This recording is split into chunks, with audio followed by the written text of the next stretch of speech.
Perkenalkan, nama saya Muhammad Rahmat Arafi sebagai Direktur Utama PT Makmur Abadi. Perkenalkan, saya Alda Putri Parsadanik sebagai Manajer Keuangan dan Administrasi PT Makmur Abadi. Perkenalkan, nama saya Putri Inggeria, saya sebagai Staff Warehouse di PT Makmur Abadi. Perkenalkan, nama saya Aditi Susari, saya sebagai Supervisor Auditor di KAP Citra Daya. Perkenalkan, nama saya Rizka Jaras Nisa sebagai Senior Audit di KAP Citra Daya. Perkenalkan, saya Putri Salim sebagai Junior Audit dari KAP Citra Daya.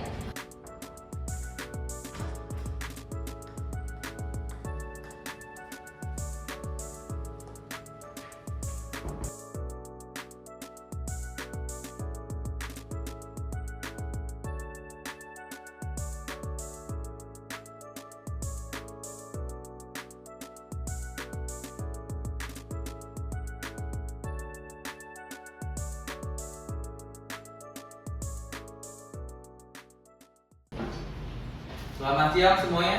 Siapa? Terima kasih sudah hadir.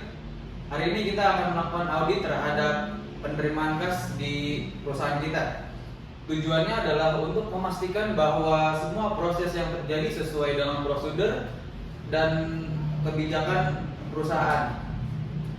Mari kita mulai dengan gambaran umum proses penerimaan kas. Penerimaan kas di perusahaan kami biasanya dimulai dengan transaksi penjualan, baik secara tunai maupun transfer. Setelah itu, kas diterima di bagian kasir atau melalui bank. Kas ini kemudian dicatat dalam sistem akuntansi dan dilaporkan dalam buku kas. Kami selalu memastikan bahwa setiap penerimaan kas sudah disertai dengan bukti yang sah seperti akuntansi atau bukti transfer. Selain itu, kami juga mencatat semua transaksi ini di dalam laporan keuangan yang kemudian diaudit untuk memastikan semuanya sesuai dengan catatan. Terima kasih atas penjelasannya. Saya ingin menanyakan, bagaimana proses penerimaan barang yang mempengaruhi kas? Apa ada prosedur khusus untuk memastikan bahwa barang yang diterima sesuai dengan faktur? Ya, setiap kali ada pengiriman barang, biasanya kami memeriksa barangnya terlebih dahulu. Setelah barang yang kami terima, kami akan mengeluarkan tanda terima atau kwitansi untuk kami kirimkan ke bagian keuangan. Dari sana, transaksi akan diproses lebih lanjut. Kami juga memastikan bahwanya barang yang sesuai dengan faktur yang diterima dan dicatat dengan benar. Tugas kami sebagai auditor adalah untuk memverifikasi apakah semua transaksi penerimaan kas telah dicatat dengan benar dan apakah prosedur yang diterapkan sudah sesuai. Kami akan memeriksa bukti-bukti transaksi yang ada, mulai dari kwitansi, bukti setor bank, hingga catatan di buku kas. Kami juga perlu memastikan bahwa tidak ada transaksi yang tercatat ganda atau salah. Benar, dan kami juga harus memeriksa apakah sistem pengambil internal sudah berfungsi dengan baik. Misalnya, apakah ada pembagian tugas yang jelas antara yang menerima kas dan yang mencatatnya?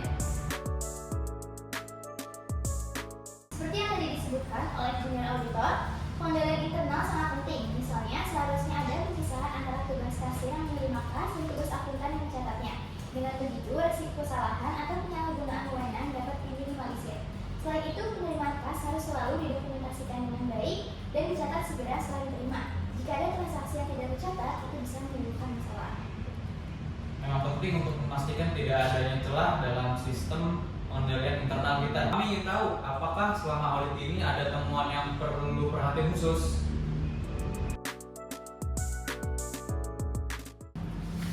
Kami sudah melakukan pemeriksaan awal dan kami menemukan beberapa hal yang perlu diperbaiki. Misalnya ada beberapa penerimaan kas yang terlambat dicatat dalam buku kas. Ini juga berpotensi menyebabkan ketidaksesuaian antara catatan kas dengan saldo yang ada. Kami juga menemukan bahwa beberapa transaksi tidak didukung dengan dokumen yang lengkap, seperti tanda terima yang kurang jelas. Baik, kami akan segera menindaklanjuti itu. Kami akan memastikan bahwa setiap penerimaan kas dilengkapi dengan bukti yang sah dan catatannya dilakukan tepat waktu. Berdasarkan temuan tersebut, kami merekomendasikan agar ada prosedur yang lebih ketat dalam pencatatan penerimaan kas. Setiap transaksi harus dicatat segera setelah diterima, dan pengawasan terhadap dokumen pendukung harus lebih diperhatikan. Kami juga menyarankan agar dilakukan pelatihan ulang untuk staf gudang dan keuangan terkait pentingnya dokumentasi yang lengkap. Dan selain itu, pengendalian internal harus diperkuat dengan memisahkan fungsi penerimaan dan pencatatan kas. Ini akan mengurangi potensi resiko penyalahgunaan wewenang. setuju dengan rekomendasi ini. Kami akan segera mengambil langkah-langkah perbaikan untuk memperkuat sistem pengendalian internal kami. Terima kasih atas kerja keras kalian semua.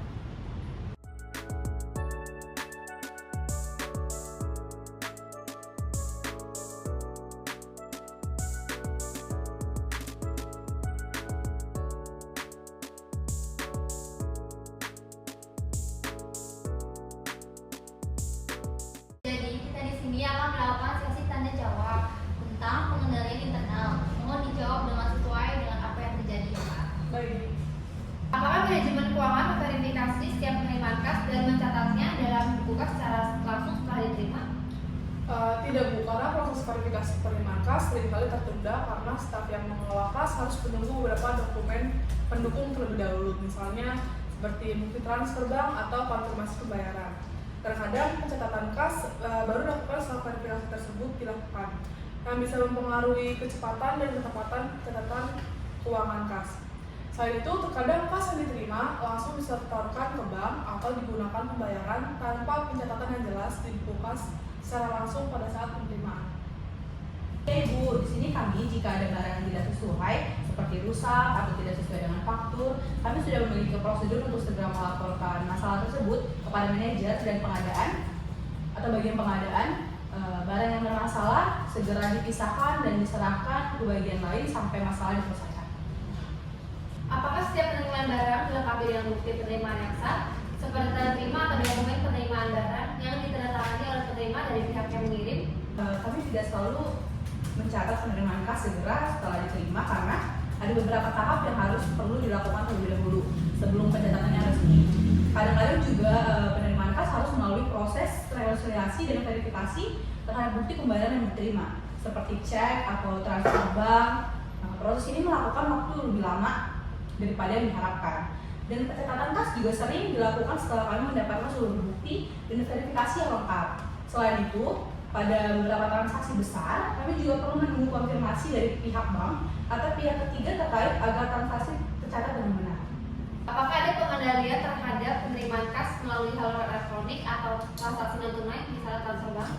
Iya Bu, kami memiliki sistem pengendalian yang ketat untuk transaksi non tunai atau elektronik, termasuk pemeriksaan bukti transfer dan verifikasi dengan bank untuk memastikan bahwa setiap transaksi tercatat dengan benar.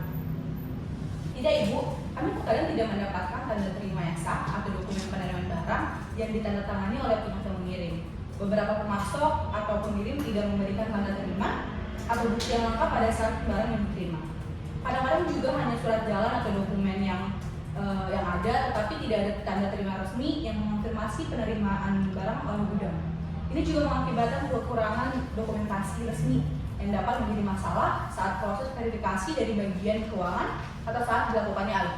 Betul Bu, pada beberapa kesempatan terutama ketika volume barang yang diterima tinggi atau ketika pengiriman mendesak, kami seringkali tidak menerima tanda terima yang lengkap atau tidak langsung ada bukti ditandatangani. Kami hanya mendapat surat jalan dari pengirim yang tidak selalu mencantumkan tanda terima resmi dari penerima.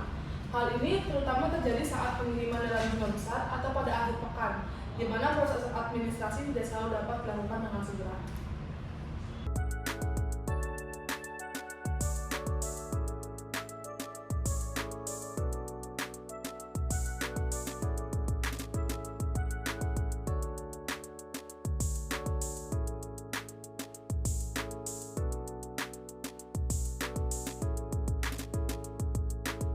Dan pada waktu itu juga buku yang mulia yang tadi dijelaskan sama Ibu Julia itu tidak ada